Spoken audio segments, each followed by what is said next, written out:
नमस्कार दोस्तों, आप सबों का स्वागत है।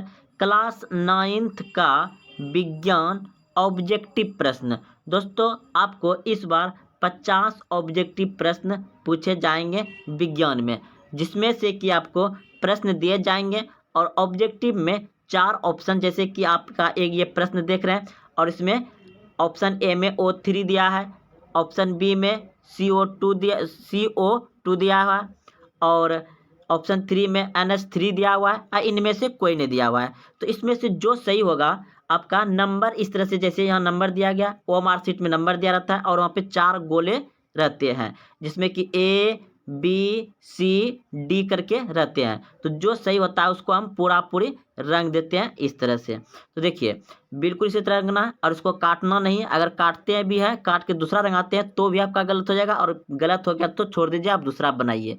तो चलते हैं प्रश्न की ओर। अगर आप अन्य प्रतियोगिता की तैयारी कर रहे हैं तो इस वीडियो को जीके के रूप में देख सकते हैं। तो देखिए, पहला प्रश्न पूछा गया है कि CFC किसको प्रभावित कर रही है। CFC, इसको हिंदी में बोलते हैं क्लोरोफ्लोरोकार्बन, किसको प्रभावित कर रही है। तो हम जानते हैं ओजोन परत को कर रही है, लेकिन ओजोन परत तो यहाँ ऑप्शन में दिया नहीं है, उसका सूत्र दिया गया है O3। तो कौन से ऑप्शन में है? ऑप्शन ए में है। तो ऑप्शन ए सही हो जाएगा।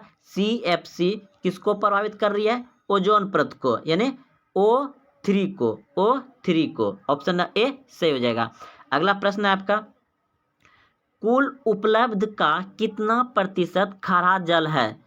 कुल उपलब्ध का, देखिए एक बात बता दें कि पृथ्वी पर टोटल, यानी कि पृथ्वी पर जल कितना है। तो पृथ्वी पर जल जो है आपका 71% जल है और भूमि कितना है? 29% भूमि है। ये याद रखिएगा, पृथ्वी पर जल की मात्रा कितना है? 71%। और भूमि यानी मिट्टी कितना है? 29%, जिसपे कि हम लोग मानव जीव रह रहे हैं, जीव जंतु। और पूछा गया है प्रश्न में कि कुल उपलब्ध का कितना प्रतिशत खारा जल है, यानी टोटल का कितना खारा जल है। तो इस प्रश्न का उत्तर हो जाएगा आपका ऑप्शन नंबर सी, 97% जो है कि खारा पानी है और 3% जो है कि पीने लायक पानी, मीठा पानी है। समझ गए बात को? तो चलते हैं, आप लोग याद रखिएगा कि कुल उपलब्ध का कितना प्रतिशत खारा पानी है। तो 97% क्या है? खारा पानी है। खारा पानी मतलब कि ज़्यादा नमकीन खारा अच्छा नहीं लगता, जैसे समुद्र का जल होता है, नमक बनाया जाता है। और मीठा पानी जो हम लोग पीते हैं ये 3% है। चलते अगले प्रश्न की ओर। प्रश्न है, जल में मरकरी की उपस्थिति से कौन सा रोग होता है? तो जल में मरकरी की उपस्थिति से कौन सा रोग होता है? तो इस प्रश्न का उत्तर हो जाएगा आपका मिनी माटा होता है, मीना माटा होता है। ऑप्शन नंबर, जिसको मीना माता बोलते हैं, जिसको चेचक टाइप के साथ होता है उसे। तो इस प्रश्न का आप उत्तर रखिएगा कि जल में अगर मरकरी की उपस्थिति यानी कि ज़्यादा मात्रा में रहे तो उससे कौन सा रोग होता है? मीना माटा। ठीक है, मीना माता या माटा इसमें लिखा गया दोस्तों। ऑप्शन नंबर डी सही हो जाएगा। अगला प्रश्न है, मिट्टी के संगठन में खनिज कितना प्रतिशत है? अब देखिए, मिट्टी के संगठन मतलब मिलावट में, मिट्टी के संगठन में खनिज कितना प्रतिशत है? तो इस प्रश्न का उत्तर हो जाएगा आपका ऑप्शन नंबर बी, बिल्कुल सही है, 45%। मिट्टी के संगठन में खनिज का कितना प्रतिशत है? 45%। अगला प्रश्न है, नवीकरणीय संसाधन है, नवीकरणीय संसाधन है। तो नवीकरणीय संसाधन हो जाएगा आपका ऑप्शन नंबर ए, बार बार उपयोग किए जा सकते हैं। नवीकरणीय संसाधन क्या है? जो बार बार उपयोग किए जा सकते हैं। ऑप्शन नंबर ए सही हो जाएगा, नवीकरणीय संसाधन जो बार बार उपयोग किए जा सकते हैं। अगला प्रश्न है, ये दोस्तों क्वेश्चन दिखाई दे रहा है कि हम ध्यान से सुनिएगा। यह लिखा गया है माइटोकॉन्ड्रिया, माइटोकॉन्ड्रिया की आंतरिक झिल्ली मुड़कर किसे कैसे रचना का निर्माण करती है? प्रश्न एक बार फिर से हम पढ़ रहे हैं, माइटोकॉन्ड्रिया की आंतरिक झिल्ली मुड़कर कैसे रचना का निर्माण करती है? तो इस प्रश्न का उत्तर हो जाएगा आपका ऑप्शन नंबर सी, बिल्कुल सही है, क्रिस्टिक। ऑप्शन नंबर सी सही हो जाएगा। अगला प्रश्न है, इनमें से कौन आत्महत्या की थैली कहलाता है? इनमें से कौन आत्महत्या की थैली कहलाता है। तो दोस्तों ये पेज आप अगर विज्ञान पढ़ेंगे, जीव विज्ञान, तो पहले ऑप्शन में आपका पहले चैप्टर में ये प्रश्न पूछा मतलब दिया गया है, अगर भारतीय वन पढ़े होंगे तो देखिए, तो इस प्रश्न का उत्तर हो जाएगा आपका राइबोसोम। इनमें से किसे आत्महत्या की थैली कहा जाता है? तो इस प्रश्न का उत्तर हो जाएगा आपका, सॉरी दोस्तों, ऑप्शन नंबर ए यानी लाइमोसोम हो जाएगा, लाइमोसोम। आत्महत्या की थैली किसको कहता है? Lysosome, lysosome. अगला नंबर हो जाएगा आपका, यानी एक नंबर, ए नंबर सही हो जाएगा। आत्महत्या की थैली किसे कहता है? लाइसोसोम को। चलिए अगला प्रश्न देखते हैं। 8 नंबर प्रश्न देख रहे हैं। इनमें से किसमें डीएनए पाया जाता है? तो इनमें से किसमें डीएनए पाया जाता है? तो डीएनए पाया जाता है आपका इनमें सभी हो जाएगा।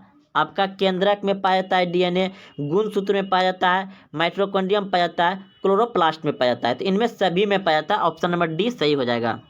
डीएनए इनमें किस में पाया जाता है? तो इनमें सभी में पाया जाता है, ऑप्शन नंबर डी सही हो जाएगा। अगला प्रश्न है, इनमें से किससे गुणसूत्र का निर्माण होता है? इनमें से किससे गुणसूत्र का निर्माण होता है? तो इस प्रश्न का उत्तर हो जाएगा आपका डीएनए एवं प्रोटीन से, डीएनए एवं प्रोटीन से। याद रखिएगा, इनमें से किससे, यानी कि गुणसूत्र का निर्माण किससे होता है? तो डीएनए एवं प्रोटीन से होता है, ऑप्शन नंबर डी सही हो जाएगा। अगला प्रश्न 9 नंबर, प्राश्रव्य तरंग का उपयोग होता है, प्राश्रव्य तरंग का उपयोग होता है। तो इस प्रश्न का उत्तर हो जाएगा 50 NAR में, ठीक, याद रखिएगा 50 प्राश्रव्य तरंग का होता है 50 प्राश्रव्य तरंग का उपयोग होता है किसमें? 50 NR में। चलिए अगले प्रश्न की ओर। प्रश्न है, धातु के भरी रचना के अंदर टूट का पता लगाने में उपयोग होता है। यानी कि धातु के भीतरी रचना में, धातु के भीतरी रचना में, धातु को रचा हुआ है उसके अंदर, धातु के भीतरी रचना के अंदर टूटा हुआ मतलब टूट का पता लगाने में उपयोग होता है। तो इस प्रश्न का उत्तर हो जाएगा आपका प्राश्रव्य तरंग का। किसका प्रयोग किया जाता है? प्राश्रव्य तरंग का। कोई धातु, कोई वस्तु है उसके अंदर टूटा हुआ है तो कैसे पता लगाया जाता है? प्राश्रव्य तरंगों का, ऑप्शन नंबर ए सही हो जाएगा।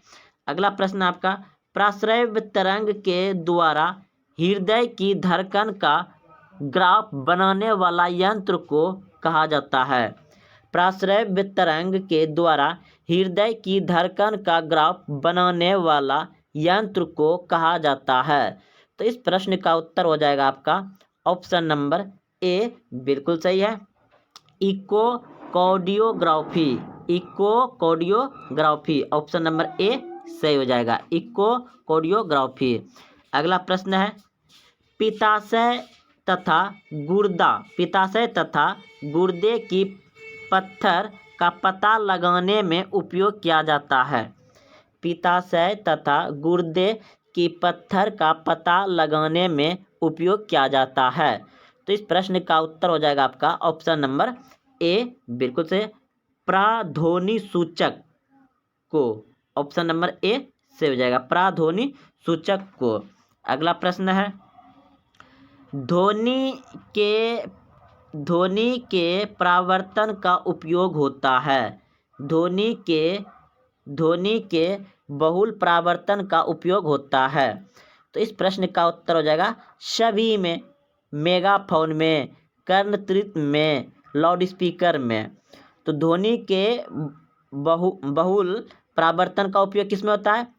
मेगाफोन, कर्णत्रय में, लाउड स्पीकर में। इनमें सभी हो जाएगा, ऑप्शन नंबर डी सही हो जाएगा। चलिए अगले प्रश्न की, देखिए ऐसा प्रश्न रहे और लगे कि आपका इसमें भी होगा इसमें होगा तो तुरंत मार दीजिए डी, क्योंकि 2 बार आते इनमें सभी हो जाएगा। चलिए अगले प्रश्न की ओर। प्रश्न है, निम्नलिखित में कौन पदार्थ नहीं है?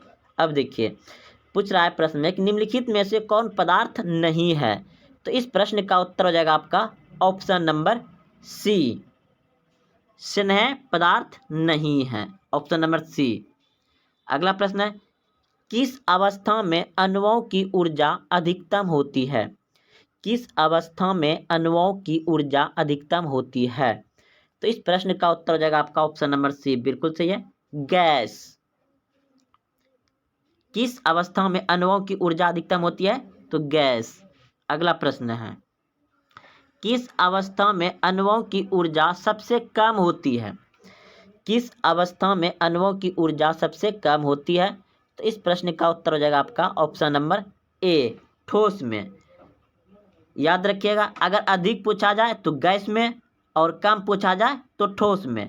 यानी क्या पूछा जाए, किस अवस्था में अणुओं की ऊर्जा सबसे कम होती है तो ठोस में, और किस अवस्था में अणुओं की ऊर्जा अधिक होती है तो गैस में। याद रखिए, जैसा कि देखिए पीछे प्रश्न था, याद रखिएगा, किस अवस्था में अणुओं की ऊर्जा अधिकतम होती है तो गैस में। ऑप्शन नंबर सी हो जाएगा। और यही प्रश्न पूछा है, देखिए यहाँ पे, किस अवस्था में अणुओं की ऊर्जा सबसे कम होती है तो ठोस में। ऑप्शन नंबर ए सही हो जाएगा।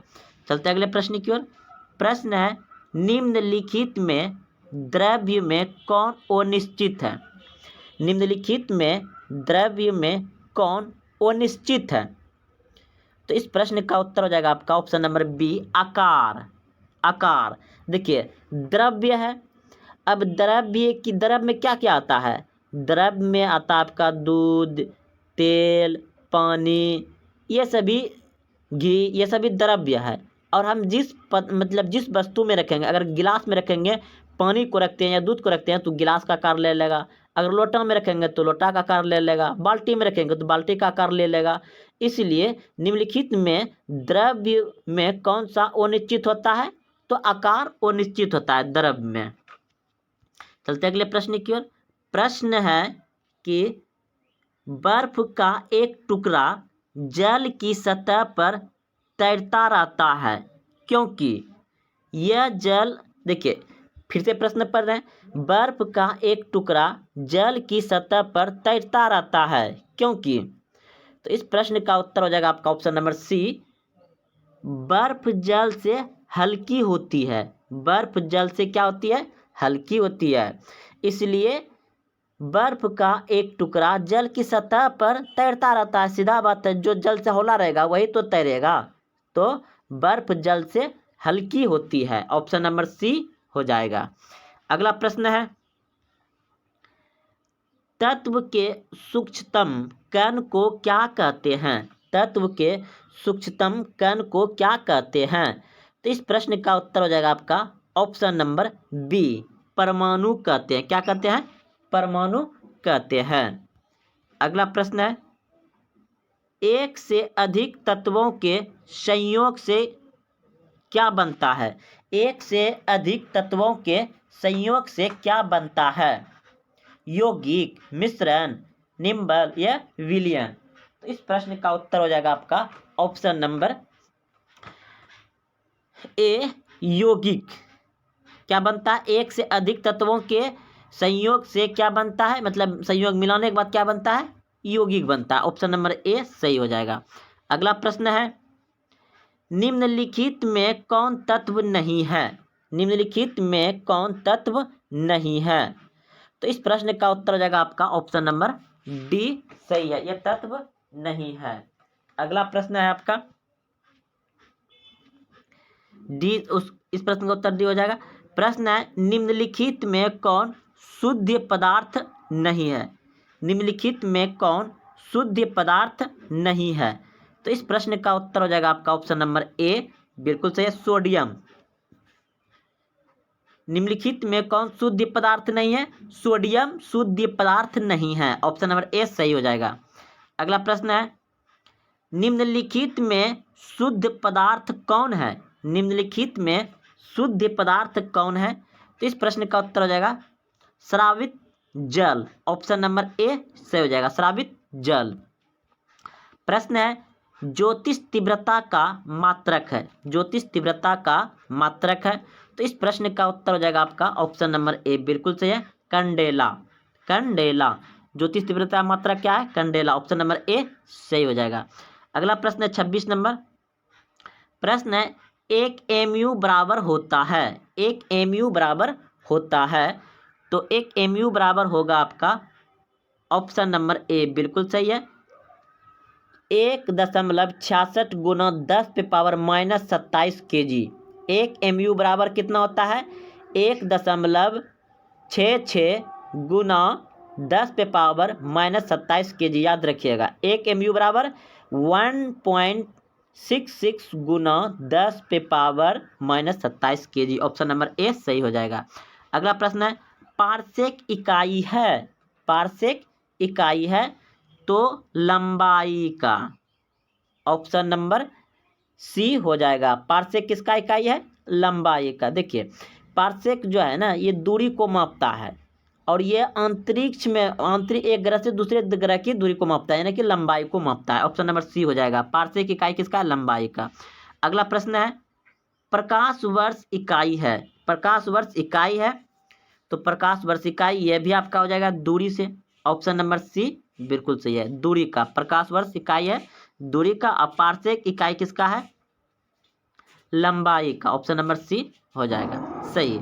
अगला प्रश्न है, समतल कोण अनुपात है 2, समतल कोण अनुपात है 2। तो इस प्रश्न का उत्तर हो जाएगा आपका ऑप्शन नंबर ए सही है, दूरियों का। समतल कोण अनुपात है 2, तो किसका है? अनुपात है 2, तो दूरियों का। ऑप्शन नंबर ए सही हो जाएगा। अगला प्रश्न है आपका, 10 मेगावाट बराबर होता है, 10 मेगावाट बराबर होता है। तो इस प्रश्न का उत्तर हो जाएगा आपका ऑप्शन नंबर ए बिल्कुल सही है, 10⁻7 वाट, 10⁻7 वाट। 10 मेगावाट बराबर होता है 10⁻7 वाट। ऑप्शन नंबर ए सही हो जाएगा।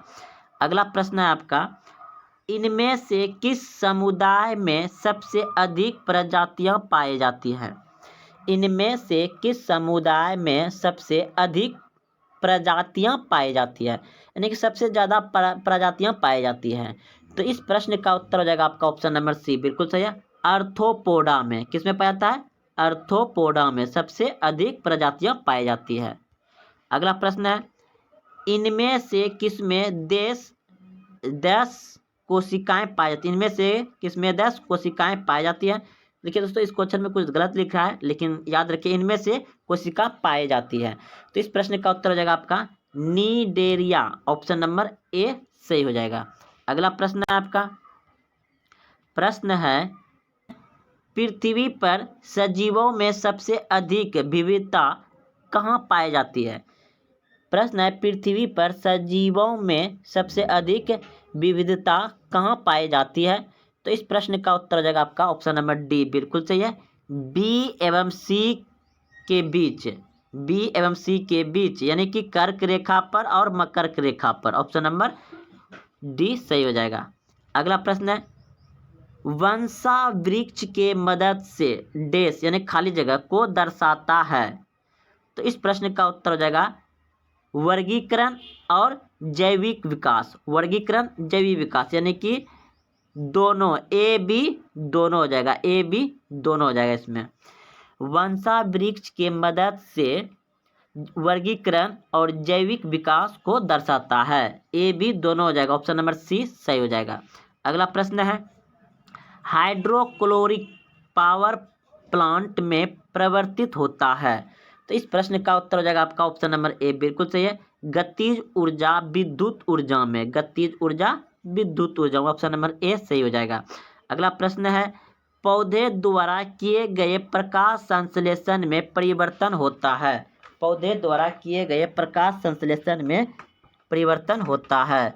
तो इस प्रश्न का उत्तर हो जाएगा आपका ऑप्शन नंबर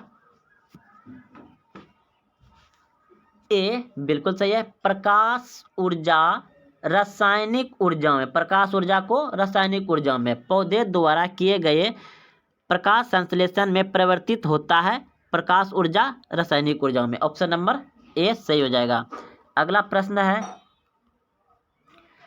है, ब्रह्मांड की कुल ऊर्जा प्लस मात्रा नियत होती है कहलाता है। ब्रह्मांड की कुल ऊर्जा प्लस मात्रा नियत होती है या कहलाता है? तो इस प्रश्न का उत्तर हो जाएगा आपका ऑप्शन नंबर ए सही है, ऊर्जा संरक्षण नियम, ऊर्जा संरक्षण नियम। अगला प्रश्न है, कोयला पेट्रोलियम के जलने में प्रवर्तित होता है। कोयला पेट्रोलियम के जलने में प्रवर्तित होता है। तो इस प्रश्न का उत्तर हो जाएगा आपका ऑप्शन नंबर ए, बिल्कुल सही है। रासायनिक ऊर्जा ताप ऊर्जा में, रासायनिक ऊर्जा को क्या करता है वो, ताप ऊर्जा में बदल देता है। यानी कोयला को जलाते हैं ताप के लिए ना, हीट के लिए, ताप के लिए, पेट्रोलियम को भी ताप के लिए। तो कोयला पेट्रोलियम को जलाने में प्रवर्तित होता है, क्या होता है, रासायनिक ऊर्जा को ताप ऊर्जा में। ऑप्शन नंबर ए सही हो जाएगा। अगला प्रश्न है, आसपास में दोनों तलहदी को रगड़ने पर परिवर्तित होता है। यानी कि आपस में दोनों तलहदी, यानी कि दोनों हाथ का जो मतलब है हथेली, दोनों को आपस में रगड़ने पर परिवर्तित होता है। क्या परिवर्तित होता है, तलवा, दोनों हाथ का जो तलवा है, ताली जो बताते हैं, दोनों हाथ को सटा करके आपस में रगड़िएगा तो क्या होगा। तो इस प्रश्न का उत्तर हो जाएगा आपका ऑप्शन नंबर बी, मांसपेशीय ऊर्जा। क्या हो जाएगा, मांसपेशीय ऊर्जा ताप ऊर्जा में बदल जाएगा। मांसपेशीय ऊर्जा ताप ऊर्जा में बदल देगा। अगला प्रश्न 41 नंबर प्रश्न है, दूध से क्रीम को पृथक करने के लिए जिस विधि का उपयोग किया जाता है वह है। दूध से क्रीम को पृथक करने के लिए जिस विधि का प्रयोग किया जाता है वह है, क्या है। तो ऑप्शन नंबर सी बिल्कुल सही है। अब केंद्रीकरण होता है। दूध से क्रीम को अलग करना है तो कौन सा क्रिया कहलाएगा, अब केंद्रीकरण। ऑप्शन नंबर सी सही हो जाएगा। अगला प्रश्न आपका 42 नंबर है, रंग वाले घटक डाई को नीले अथवा काले रंग की स्याही से पृथक किया जाता है। तो इस प्रश्न का उत्तर हो जाएगा आपका वाष्पीकरण द्वारा। ऑप्शन नंबर ए सही हो जाएगा, वाष्पीकरण द्वारा। अगला प्रश्न है, दो घुलनशील द्रव के मिश्रण को पृथक किया जाता है। दो घुलनशील द्रव के मिश्रण को पृथक किया जाता है। तो इस प्रश्न का उत्तर हो जाएगा आपका ऑप्शन नंबर ए सही है, पथकरी कीप द्वारा। ऑप्शन नंबर ए सही हो जाएगा। चलिए अगले प्रश्न के प्रश्न है, निम्नलिखित में कौन विंटल प्रभाव को प्रदर्शित करता है। निम्नलिखित में कौन टिंडल प्रभाव को प्रदर्शित करता है, टिंडल प्रभाव को प्रदर्शित करता है। तो ऑप्शन नंबर डी बिल्कुल सही है, स्टार्च का विलयन। ऑप्शन नंबर डी सही हो जाएगा। अगला प्रश्न है, निम्नलिखित मिश्रणों में कौन विलयन है। निम्नलिखित मिश्रणों में कौन विलयन है। तो इस प्रश्न का उत्तर हो जाएगा आपका option number D, soda water क्या है, मिश्रण है। अगले प्रश्न की ओर प्रश्न है आपका, निम्नलिखित में कौन भौतिकी परिवर्तन है। निम्नलिखित में कौन भौतिकी परिवर्तन है। तो इस प्रश्न का उत्तर हो जाएगा आपका ऑप्शन नंबर सी बिल्कुल सही है, लोहे में जंग का जमना। यानी कि निम्नलिखित में कौन भौतिकी परिवर्तन है। तो जल का जमना ये भौतिकी परिवर्तन है। जल का जमना यह भौतिकी परिवर्तन है। ऑप्शन नंबर सी सही हो जाएगा, जल जमना भौतिकी परिवर्तन है। देखिए भौतिकी परिवर्तन वह होता है जो कि बदला फिर उसको वापस हम उसी रूप में ला सके, उसको क्या कहेंगे, भौतिकी परिवर्तन कहेंगे। और रासायनिक परिवर्तन उसको कहेंगे जो कि किसी को परिवर्तन कर देंगे, बदल देंगे, उसको फिर वापस नहीं ला सकते हैं, उसको रासायनिक परिवर्तन कहेंगे, याद रखिएगा। तो लेकिन जल जमेगा तो जल को हम फिर वापस जम जाएगा तो बर्फ बन जाएगा, बर्फ को फिर वापस हम जल में ला सकते हैं, इसलिए ये भौतिकी परिवर्तन हो गया। चलिए अगले प्रश्न की ओर प्रश्न है, निम्नलिखित में कौन रासायनिक परिवर्तन का उदाहरण है। निम्नलिखित में कौन रासायनिक परिवर्तन का उदाहरण है। तो ऑप्शन नंबर डी बिल्कुल सही है, कोयले का जलना ये रासायनिक परिवर्तन है, क्योंकि कोयला को जला देंगे तो फिर कोयला वापस नहीं ला सकते, इसलिए ये रासायनिक परिवर्तन हो गया। ऑप्शन नंबर डी सही है। चलिए अगले प्रश्न की ओर। प्रश्न है विभोजतक ऐसे उत्तक है जिसमें, विभाज्योतक ऐसे उत्तक है जिसमें, तो इस प्रश्न का उत्तर हो जाएगा आपका ऑप्शन नंबर डी, उपयुक्त सभी गुणों में पाए जाते हैं, यानी कि इसमें जितना है सभी में पाया जाएगा। ऑप्शन नंबर डी हो जाएगा, उपयुक्त सभी गुणों में पाए जाते हैं। तो अगला प्रश्न आपका 49 नंबर प्रश्न है पौधे के तने की लंबाई में वृद्धि किसके कारण होती है? पौधे के तने की लंबाई में वृद्धि किसके कारण होती है? तो इस प्रश्न का उत्तर हो जाएगा आपका ऑप्शन नंबर बी, बिल्कुल सही है, इंटरकेलोरी विभोजतक। ऑप्शन नंबर बी सही हो जाएगा।